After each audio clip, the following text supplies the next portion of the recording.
আপনারা উপদেষ্টা পরিষদ রাষ্ট্র পরিচালনা করতে পারবেন না আমাদের সহযোগিতা ছাড়া।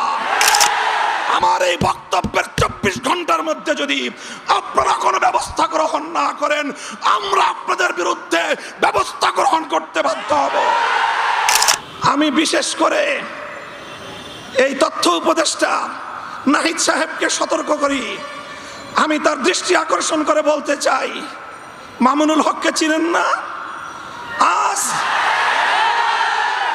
আজকে ফ্যাসিবাদ বিলোপ হওয়ার 1.5 মাসের মাথায় আমার বিরুদ্ধে অনলাইনে ফেসবুক কর্তৃপক্ষ সহ ইউটিউব কর্তৃপক্ষ সহ অঘোষিত নিষেধাজ্ঞা জারি করে রেখেছে। আমার নিউজ কভার করে এই পর্যন্ত বাংলাদেশে প্রায় শতাধিক জাতীয় নিউজ পোর্টাল তারা রেস্ট্রিকশনের শিকার হয়েছে। আপনারা ওখানে বিলাসিতা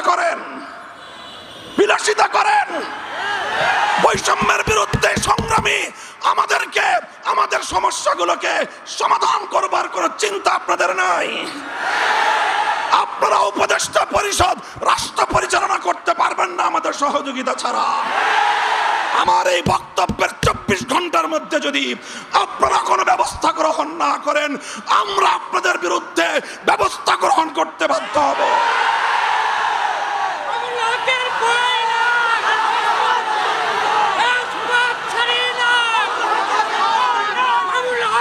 সংগ্রামী সাথী ও বন্ধুগণ, আমরা পরিষ্কার ভাষায় বলি, আন্দোলনে ছিলাম আমরা, সংগ্রামে ছিলাম আমরা, রক্ত দিয়েছি আমরা, কারারুদ্ধ হয়েছি আমরা, অন্যায় অপমানের শিকার হয়েছি আমরা, ষড়যন্ত্রের শিকার হয়েছি আমরা, যুদ্ধ করে বিজয়ের রণাঙ্গনেও ছিলাম আমরা।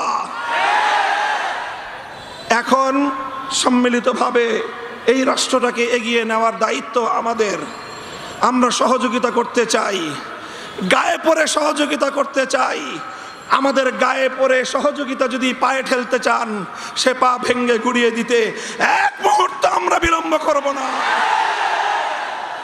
আল্লাহ পাক রব্বুল আলামিন এই বাংলাদেশকে একটি সুন্দর সমৃদ্ধশালী একটি বাংলাদেশ হিসেবে এগিয়ে নেওয়ার তৌফিক দান করুন।